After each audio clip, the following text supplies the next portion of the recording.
All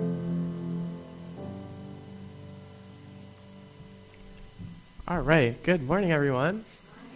My name is Luke, and I'm the music director here. And today we're going to start off with two songs, starting with hymn number 118, This Little Light of Mine, followed by Love Wins.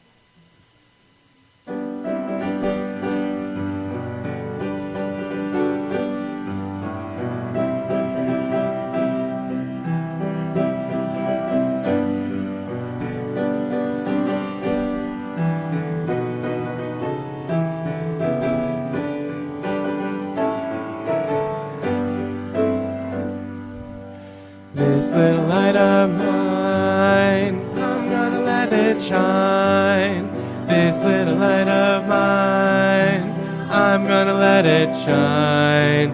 This little light of mine, I'm gonna let it shine. Let it shine, let it shine, let it shine. Everywhere I go, I'm gonna let it shine. Everywhere I go, I'm gonna let it shine. Everywhere I go, I'm gonna let it shine. Let it shine, let it shine, let it shine. Building up a world, I'm gonna let it shine. Building up a world, I'm gonna let it shine. Building up a world, I'm gonna let it shine. Let it shine, let it shine, let it shine.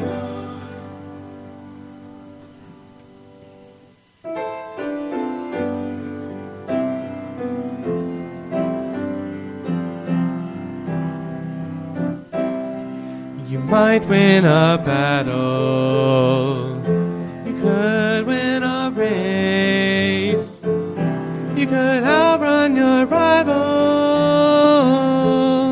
come in first place. You could lose your center in the push and the shove, or simply surrender and tune into love. Love's not a contest, it's just who we are. Both the light and the shadow are at home in the heart. Beyond the struggle, there's music to play and songs to be singing at the end of the day. Love wins, love wins, all is well in the end. Love wins, love wins, love wins, all is well in the end. Love wins. Love knows no boundaries, it's just light in our eyes, familiar to all, universally prized. There's a world of compassion, and we're good to begin. We could just quit fighting and let love win. Love wins, love wins, all is well in the end. Love wins, love wins, love wins, all is well in the end. Love wins.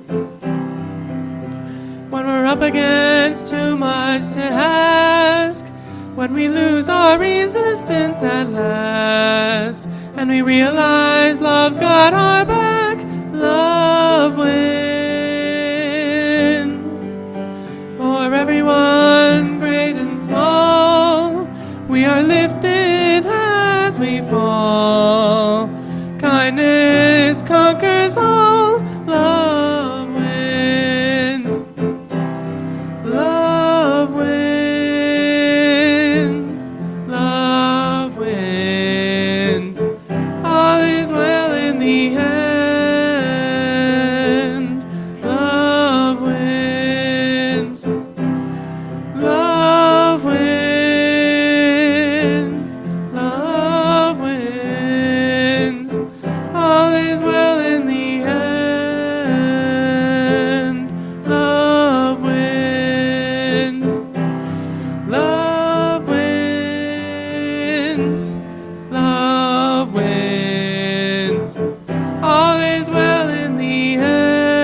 welcome.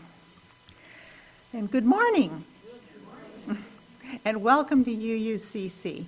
I'm Dawn Renner, your lay leader, and I'm thrilled to see everyone here in the sanctuary and joining us on Zoom or YouTube. If you're in the sanctuary, be aware that the service is recorded for YouTube. Tables at the back are available if you prefer to avoid being on camera. Please refrain from talking during recording to avoid unintentional broadcasting, and silence your cell phones. Visitors can explore literature about our UU faith in the entrance and in the community room. You can also join us for social time after the service and on Zoom. Discover more about our church, programs for children and youth, and weekly opportunities to connect with us on our website, uucommunitychurch.org. Situated on Shaver Road in Portage, Michigan, our church on the ancestral lands of the Peoria and Potawatomi people proudly displays a rainbow flag and Black Lives Matter sign, symbolizing our inclusive community dedicated to creating a just and sustainable world. We are a community on diverse spiritual journeys, and we enjoy hearing differing points of view from our minister, Reverend G. Ludwig McCartney, guest ministers, lay leaders, and guest speakers. Unitarian Universalism is a pluralistic faith tradition. We travel many different spiritual paths, but are united by a spirit of love that bridges our differences and holds us together. Thanks to everyone contributing to this morning's service. Our greeters, musician, tech team, coffee host, and each of you. Your presence and contributions are truly appreciated. We have several announcements. During the month of April, we will be holding a special collection to benefit the Recovery Institute of Southwest Michigan and their mission to support services for people who are experiencing substance abuse or mental health diagnoses. To give, put a check made out to UUCC with Generosity Sunday in the collection basket, or mail it to our building. You can also give online by visiting our website or using the Vanco app or on a smartphone or tablet.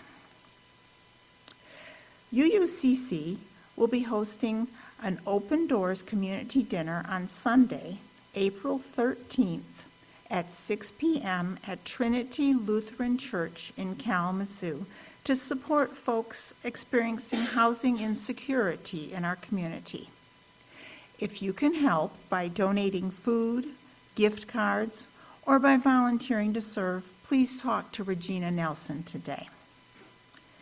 If you would like to help plan a comedy night fundraiser in support of Reverend G and their ongoing health issues, please come to an organizing meeting today at the tables in the back of the sanctuary following the coffee hour.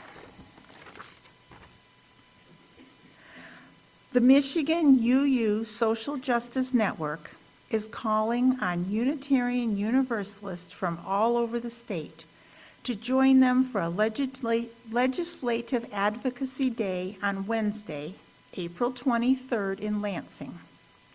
Visit our website to learn how you can join this Citizens Lobby Day to talk to your elected officials about issues including fair tax policy, getting big money out of politics, universal health care, reproductive freedom, and defending voter rights. We hope you will come and enjoy Easter Sunday on April 20th with your UUCC family and friends. Reverend G and Miriam are working together on a joy-filled, multi-generational service that will feature an Easter parade and an egg hunt for people of all ages. Everyone is encouraged to wear their finest spring or Easter bonnet to church on Easter so they can be part of the fun. Our annual giving campaign kicked off on April 1st. Our spiritual community is funded in a large part by generous contributions of people like you. Long-time UUC member Mary Roscoe will now join us to share why she supports UUCC.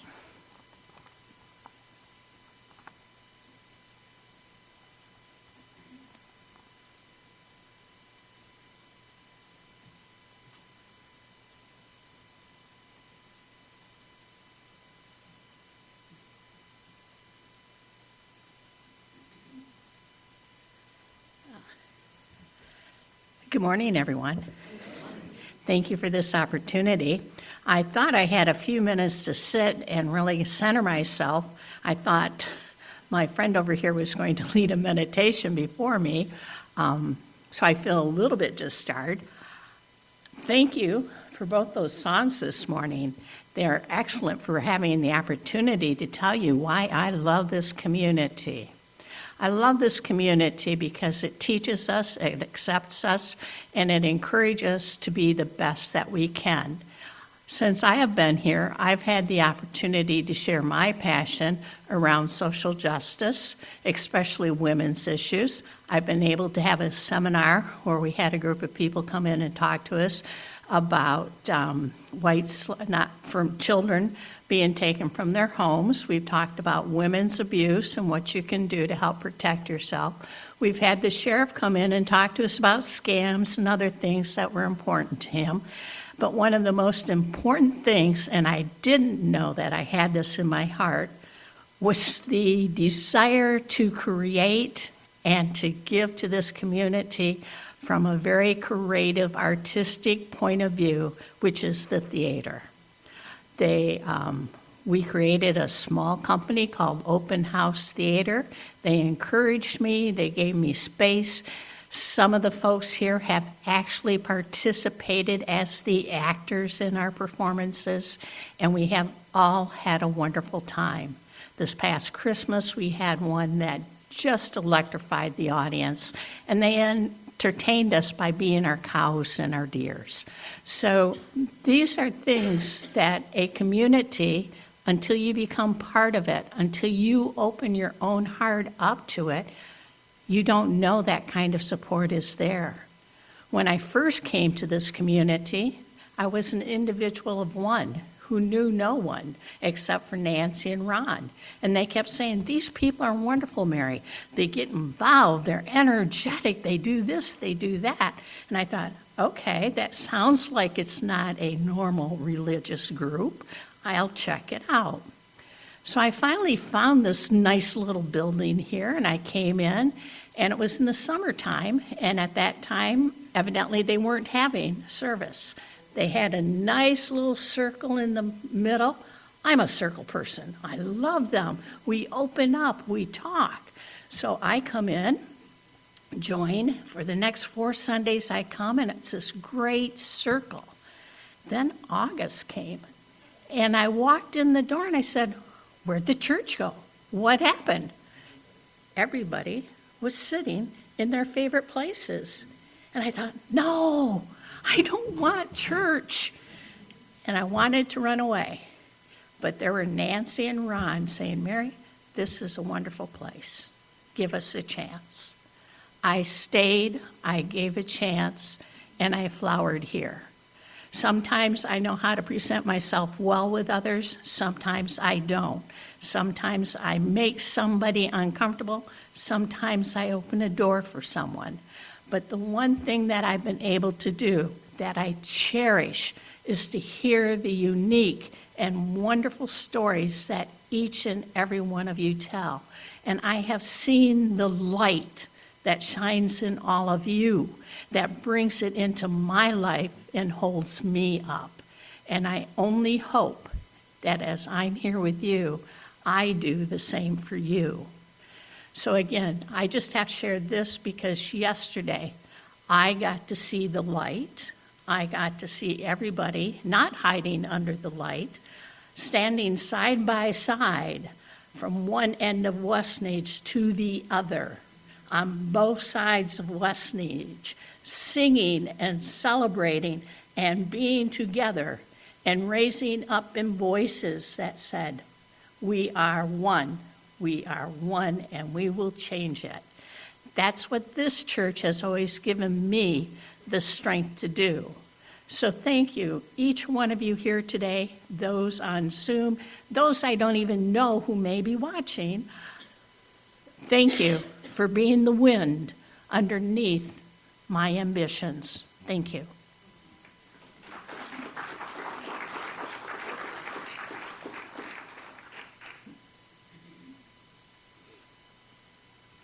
Thank you, Mary. Pledge materials that explain how you can support UUCC's mission and activities for the next church year should have arrived in your mailbox already. If you did not receive a packet and would like one, please contact Ron Kroll and he will get you one. We ask that you return your pledge cards by April 20th. We also hope that you will join us Saturday, April 26th at 5 p.m. to wrap up our giving campaign. There will be a catered dinner and fun activities provided for us by the Stewardship Committee. RSVP to let us know you're coming by April 20th. Today, globally Unitarian Universalists continue to light the chalice. As truth seekers, we pursue a resilient truth that withstands questioning and doubts. This flame serves as a constant reminder of our shared values, bringing them to life in our community.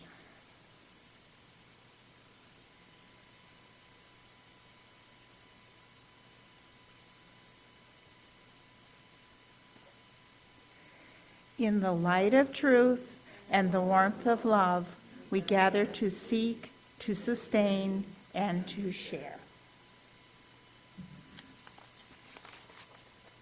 Yep.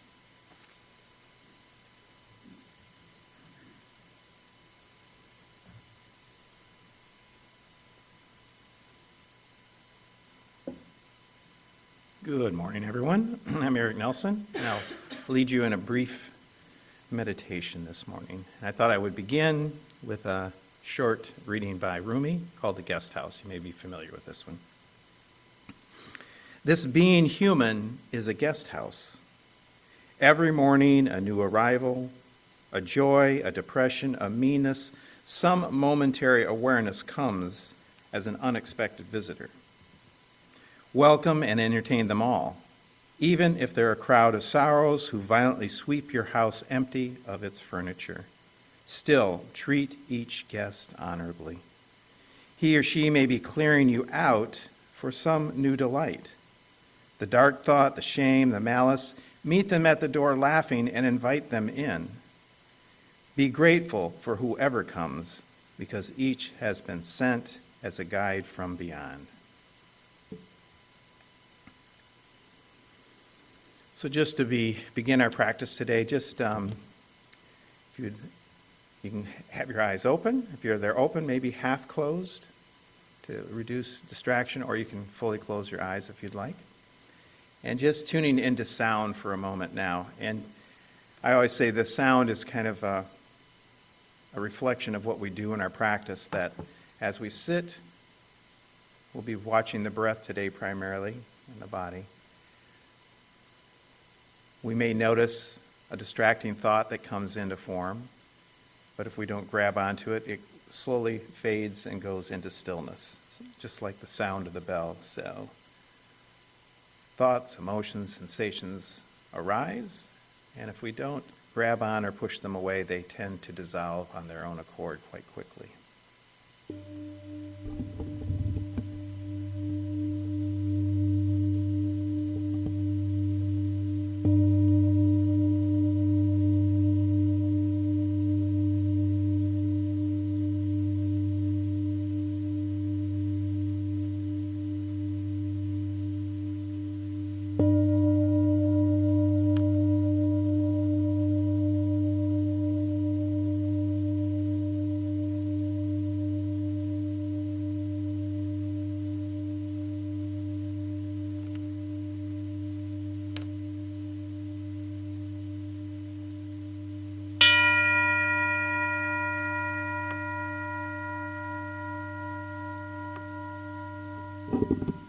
that was the wake-up call. So now just settling in. And I typically begin by just bringing our attention, our concentration, to sensations in the body. And just maybe beginning with the top of the head and just noticing the scalp, the forehead, the eyes, the eyebrow. And just inviting those areas of the head to soften, soothe, and rest. The eyes, the cheeks,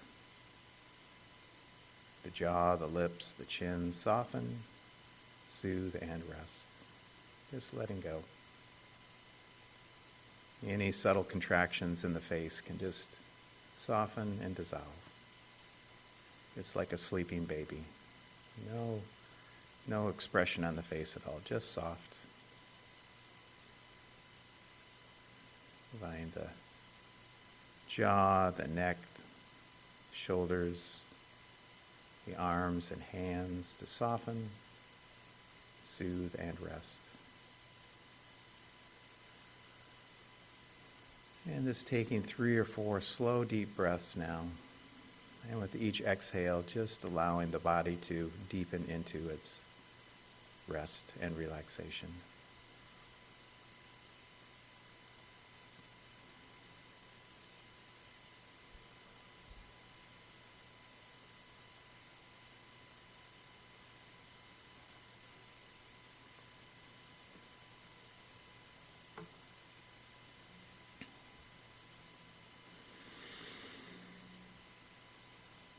Just continuing with body awareness, noticing the shoulders and the upper back, the shoulder blades, down through the middle of the back, sensations in the lower back and hips, and just inviting the whole back, shoulders, back, and hips to soften, soothe, and rest. Soften, soothe, and rest.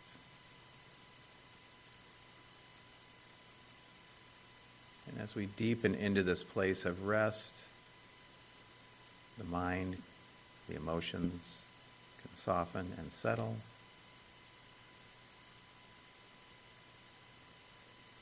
And then just sensing into the front of the body, up in the collarbone area, the chest, the ribs, the abdomen.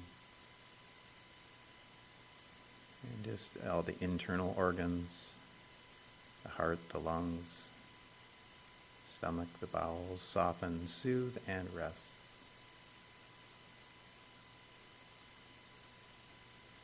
And finally, just the hips, the thighs, the knees, soften, soothe, and rest. The calves, the shins, the ankles, the feet, the toes.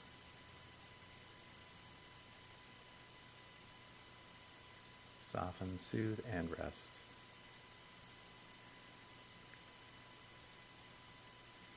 And now just bringing your attention to the rhythm of the breath in the body. Just being with the rise and fall of the breath, kind of like waves coming in and waves going out. And just a general awareness of this movement of the breath in the body, resting within that. We're not changing the breath in any way. Just being with the natural rhythm of the body as we breathe in and breathe out.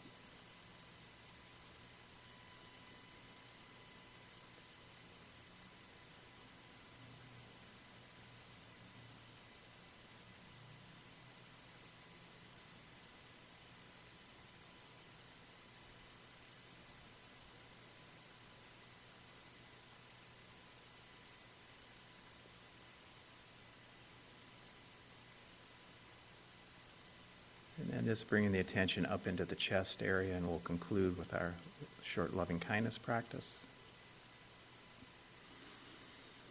And we'll begin with ourselves, just sending kindness towards ourselves as best we can. May I be happy and joyful in this moment.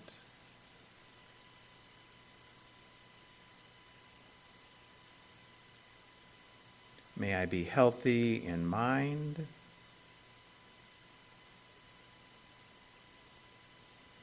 healthy in body, healthy in spirit.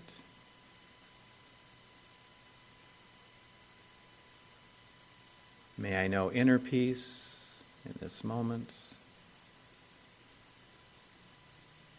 and may I experience peace in all my relationships.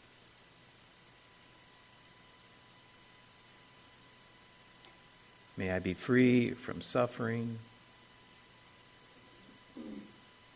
and free from the causes of suffering. And then just extending this wish to all beings, just imagining radiating out this loving kindness in front of us, behind us, above us, below us, to the left, to the right. May all beings be happy and joyful in this moment.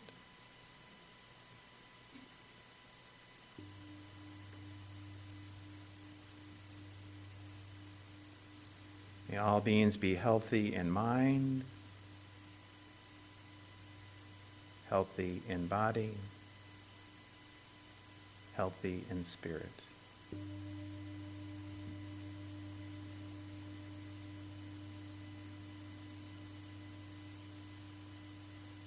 May all beings know inner peace and peace in all their relationships.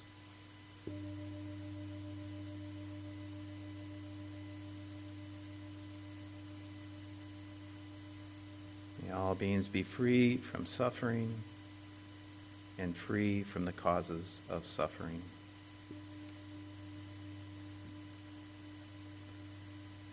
May all beings live with ease. May all beings live with ease.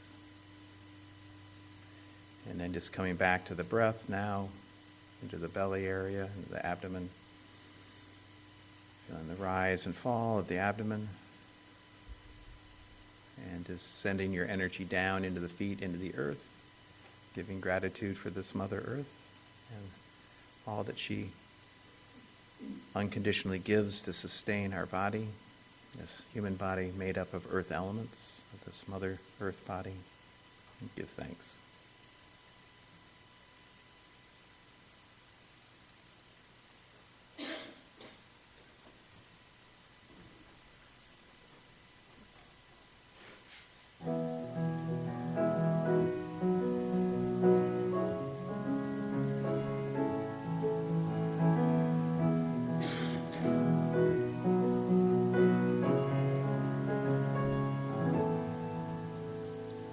Jesus spoke, entreating them to live together in a great circle of love. And then his followers asked him then, who should be included? Jesus said, let everybody in.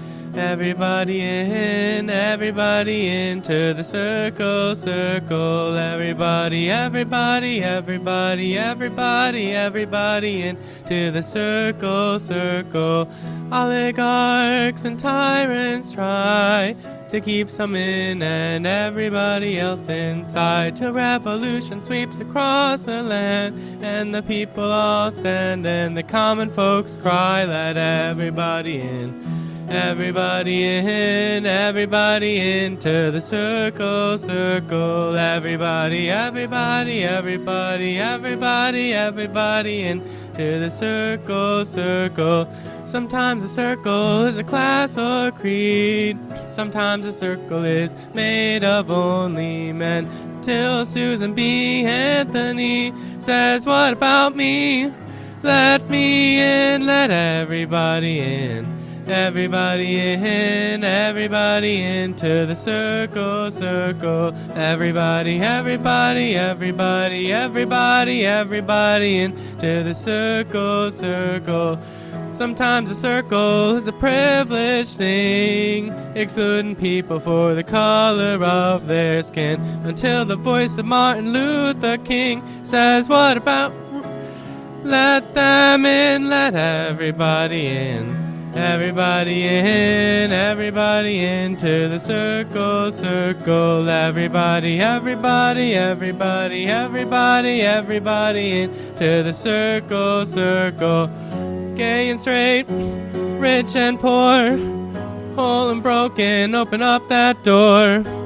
The more we are, the greater we become. After all, we all are one. Bring in the people, but don't stop there. Bring in the fish in the sea and the birds in the air. Bring in the rivers wide and mountains tall. We go together, we're not at all. Let everybody in, everybody in, everybody into the circle, circle. Everybody, everybody, everybody, everybody, everybody into the circle. One more time. Everybody in, everybody in, everybody into the circle, circle. Everybody, everybody, everybody, everybody, everybody into the circle, circle.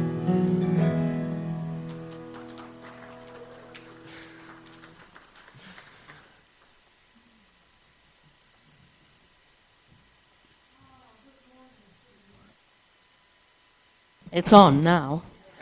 So good morning, let me do this again. How are you? There's no place I'd rather be. I'm just gonna tell you right away from the start.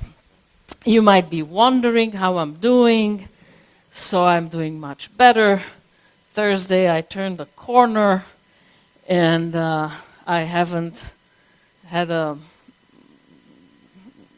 relapse, so I'm grateful for that. I don't know that I won't have one, but I haven't had one, and we'll go with that.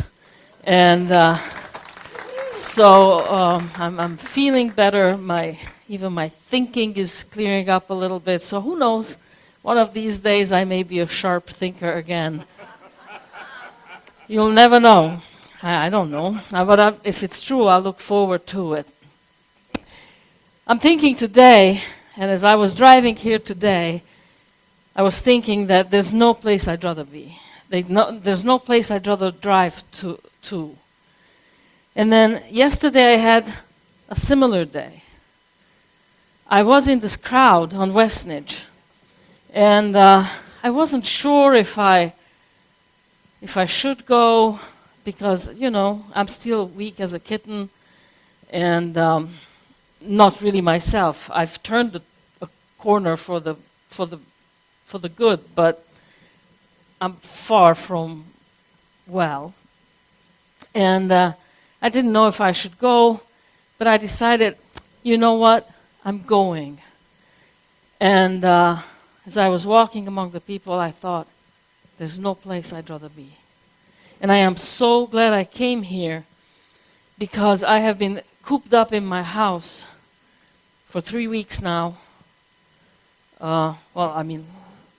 Just since California, 3 weeks, and just bombarded with this deluge of from bad to worse news constantly, and not just one a day, but many of them a day, and it got me down. And I was the last one to know that I needed that yesterday to pick me up, to give me a little more energy and to put spring in my steps again and hope in my heart, and that there may be light in the future. Today I want to talk to you about a story. It's not a story, it's our history. There were 3 men. They walked out of a restaurant and they had a decision to make. Should we turn left or should we turn right? And they did not know that decision would change dramatically the course of their lives.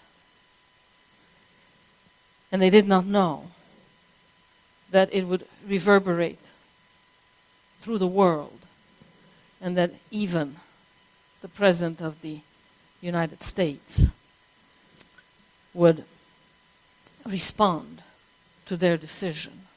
Should we turn left or should we turn right? And on that fateful evening, they turned right.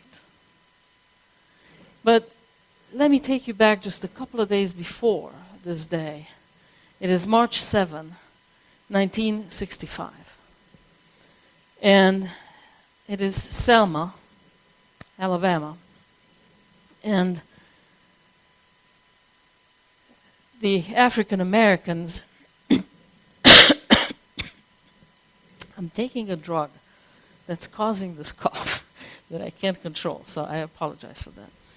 It's a side effect. And the African Americans decided on this day to march to Montgomery and demand voting rights for African Americans. And so there was a large crowd, and they were carrying suitcases and bags, and they were walking together. And they reached this bridge, this now famous, infamous bridge, and they started walking on it. And then at one point, when they looked down at the other end, they saw these police men in fighting gear with their helmets, their batons, many on horseback, ready for a fight. And so the chief on loudspeaker told them, "You need to turn back, go home, or go to your churches. There's nothing else I need to say to you. But you proceed at your own peril. Turn around, go home." And there are iconic pictures of that day, and the leaders in their little trench coats have their hands in their pockets, determination on their face, and they don't say a word and stand their ground. And then it just all happened so fast. The police attacked these unarmed people, beating them with batons. And if they could outrun the police, they surely couldn't outrun the horses. And this has come to be known as Bloody Sunday. And the police kept the photographers back, but they were still taking pictures, and they're pixelated. But they traveled the world before these demonstrators were able to return to their homes. And President Lyndon Johnson saw it, and so did Reverend James Reeb, whom everybody called Jim, and his wife Marie in Boston. They watched it in horror and distress, and they talked about it, and Jim said, "I just gotta do something. I gotta do something." So the next day, Monday, when Martin Luther King Jr. put out a call to the ministers of this country to come and descend upon Selma, Jim didn't need to be prodded. He sat down with his wife. They talked about it. Marie said, "I'd rather you didn't go. We have 4 little girls. I'm concerned." But she knew the men she married. So she also told him, "But I know who you are. And if your heart is there to go, I support it." So that night, Monday night, Jim read a story to his 4 little girls and packed his bags and left. Tuesday, in Selma, he spent the day in meetings. And of all the ministers who showed up there, 3 were Unitarians. Olafson and Miller and Jim Reed. And in the evening, it was time to go for supper. And because they were civil rights activists, they were not welcomed in this very segregated Selma in the white restaurants. So they went to one of the two integrated restaurants of the town. They had a lovely dinner, some good conversation, the three of them. There was a phone booth in that restaurant. They all called their wives. Olafson stepped outside, smoked a cigar. And he was thinking as he was standing out there, it was about 7 p.m., that it is so peaceful. It is just so lovely. This could be like any Midwestern town in Ohio where he grew up. Then the other two joined him, and they had this terrible decision to make. Should we turn left, or should we turn right? On the way there, they took a route, kind of roundabout by the river, that they were pointed to. But remember, they don't know Selma. They're brand new here. This is their first day in Selma. And they didn't know that by taking their route, they avoided the seedy side of town. But now, outside this hotel, making this decision, they chose the route they thought was shorter. And that took them through the seedy side of town by this cafe that was well known for its, seedy patrons. And as they are walking, they became aware that about 4 or 5 men were following them. And they were yelling the N-word at them. And they were very menacing. So they quickened their steps and decided not to engage the men. Jim was walking on the sidewalk a little bit behind the other two.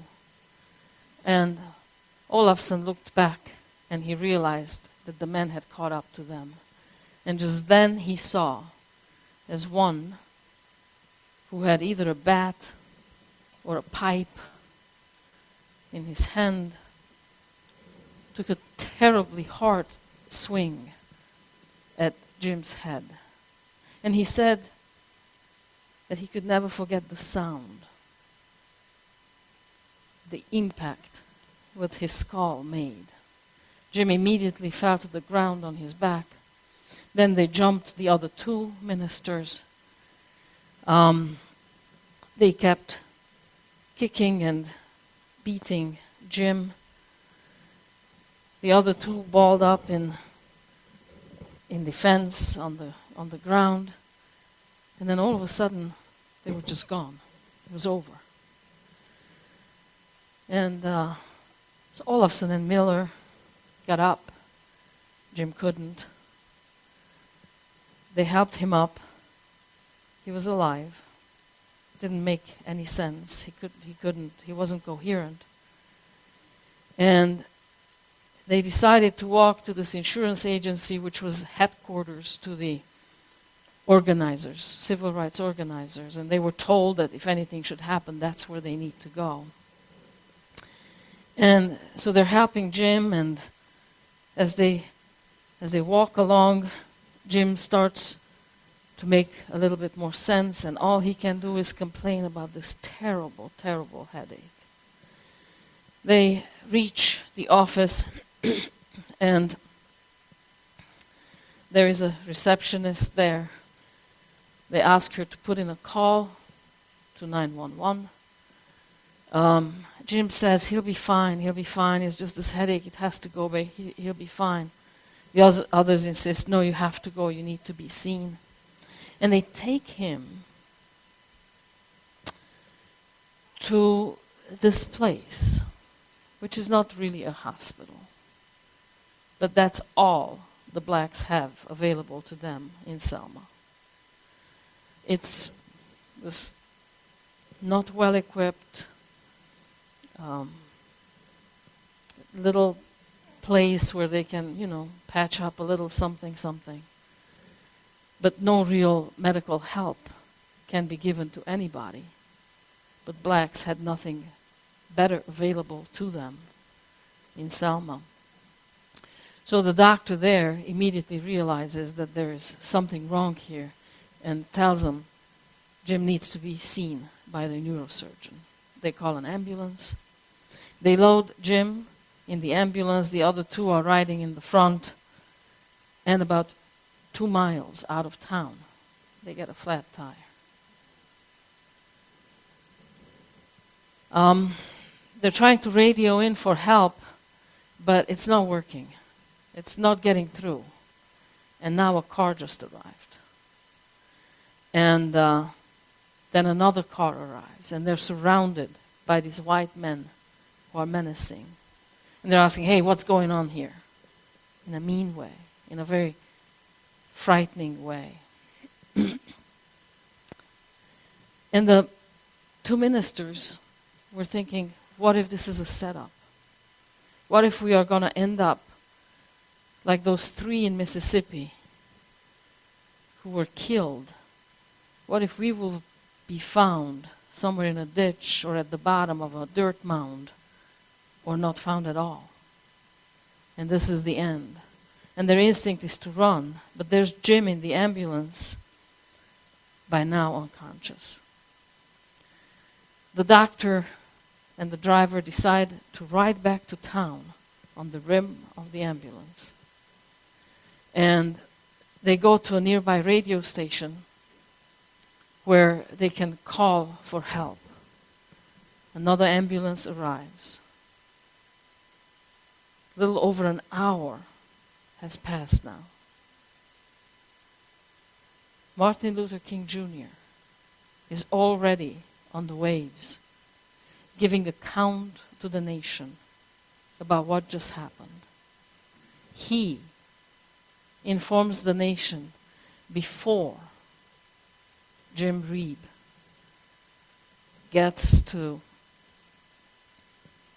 arrive to Birmingham for help. So another ambulance comes. The drive is about 2 hours long. They make it in 1 hour and 20 minutes. They were flying. By the time they arrive, there's reporters everywhere, cameras everywhere. They can barely push themselves through the reporters and the crowd that's gathered. Big sensation. And they operate on Jim. And Marie gets a call from her minister in Boston, who is trying to be vague about the accident that had happened, the incident that had happened, but tells Marie that she should make arrangements to fly to Birmingham, Alabama, to be with Jim. She does that. President Lyndon Johnson and Lady Bird send a bouquet of yellow roses to the Reebs. Marie really doesn't want to give an interview, but the media pushes, so eventually she agrees. The entire time she clutches her hands and just looks at them while she gives the interview. The questions they asked. One of them was, do you think it was worth it? And she said, I don't feel I have the right to answer that for myself. But knowing who Jim is, yes, anything would have been worth it. Jim dies 2 days later.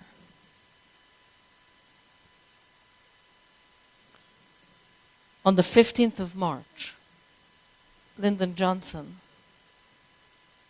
gives the first talk to the nation in which, for the first time, he speaks of the Voting Rights Act, and he invokes the Reebs, Jim Reeb in particular. And then 5 months later, the Voting Rights Act is passed. You never know what it takes. It's a tragedy that it happened this way, that all the skulls that were crushed on Bloody Sunday may have not mattered as much as this one on Tuesday. But the Voting Rights Act was passed. This is our DNA. This is who we are. This is who we have been. When the call comes, we go. We don't go. Jim didn't go because it was easy. He went because the shoulders that he stood upon and the values and the principles that he held dear in his heart couldn't have him do otherwise. So he answered the call. That's who UUs are. UUs have done it throughout history. Some more visibly, some less. There is the sharp Unitarian minister couple who go to Nazi Germany in 1939 and they rescue thousands of intellectuals and children from Nazi Germany. They leave their 3 children at home. What a decision to make. They leave them at home in care of other family members, and they go over there in harm's way, not because it was easy, but because the shoulders they were standing on and the values and the principles that they lived by would not have them do otherwise. And they go to Nazi Germany and they risk their lives and their well-being to rescue people, Jews and children and intellectuals from concentration camps and certain death. This is our DNA. This is who we are. And when the call comes, we answer. I was very encouraged yesterday that there was a crowd, and I felt uplifted by the energy. That these are people also. I'm not alone. We UUs are not alone either. There's so many out there who, when the call comes, we answer. We answer because there is this decency at the core of us that wants to see decency in the world and can't stand it when sees the exact opposite.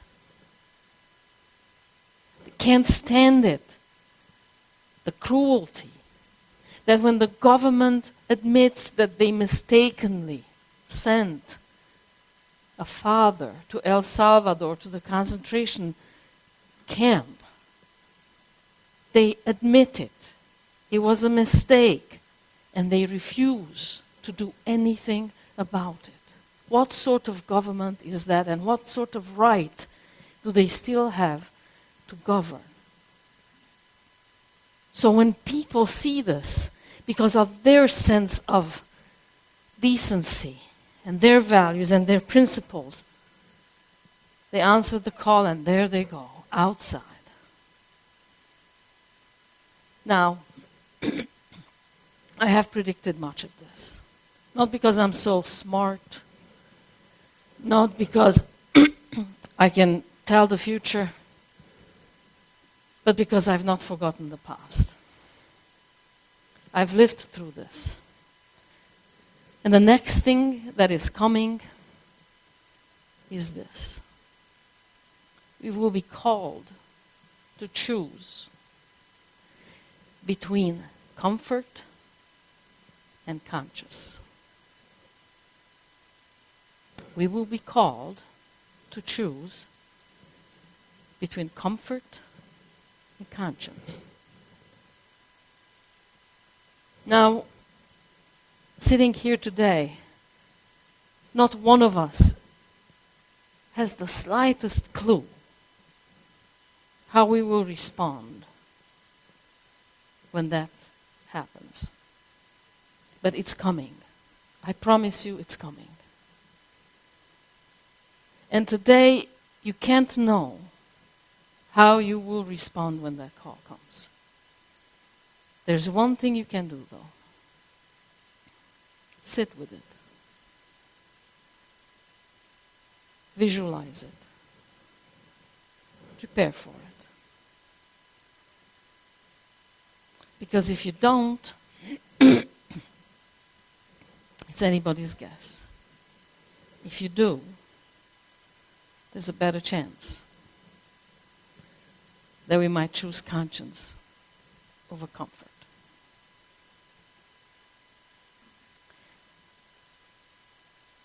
We are in this together. And it is not just us. But you see, I see us sandwiched between the past and the future. In the past, the Sharps and Susan B. Anthony, and look, how many I'm leaving out. Jim Reeb, they answered the call. And they stood for the values and principles that their faith espouses, that we Unitarian Universalists espouse.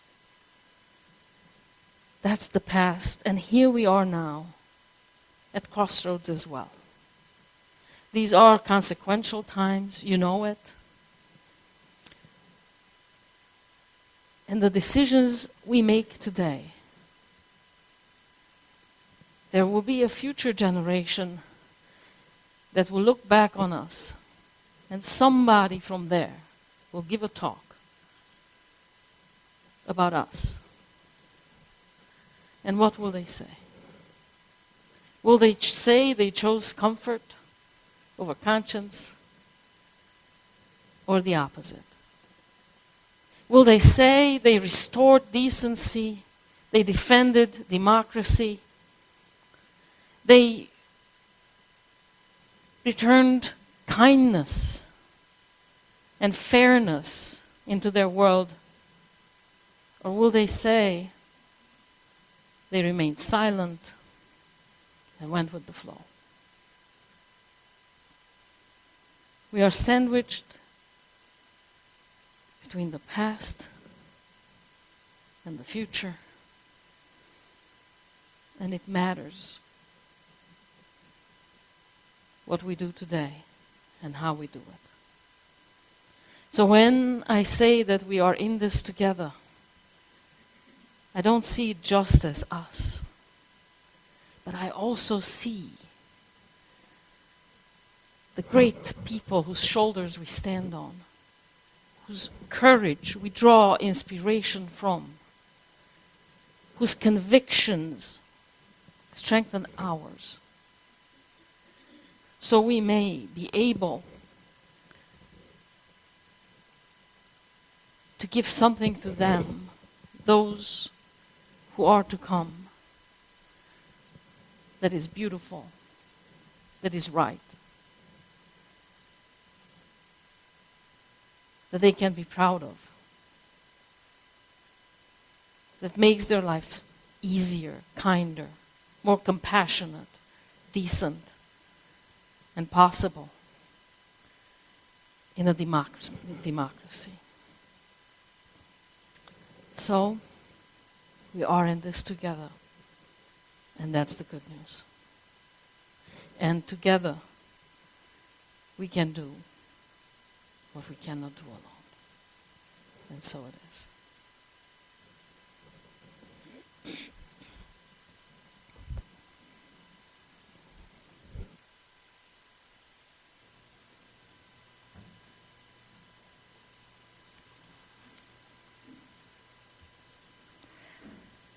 Our lives are filled with many blessings. Let's come together with gratitude and love to share a part of these gifts to support our religious community. You can show your love by giving in a practical way to help keep our space vibrant and share our positive message. Look at the screen for ways to give, and our ushers are here to collect your offerings. Together, we make a meaningful impact through our shared generosity.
As we extinguish the chalice, let us remember to keep the flame awake and alive in our souls, and let the light of the chalice bind us together, showing us the way.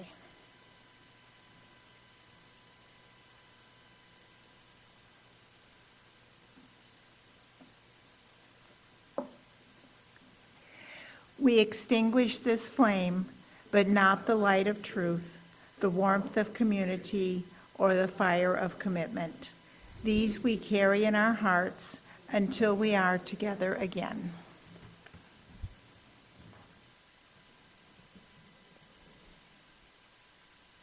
There is strength and there is hope when we come together. May we do it often with purpose. And so it is.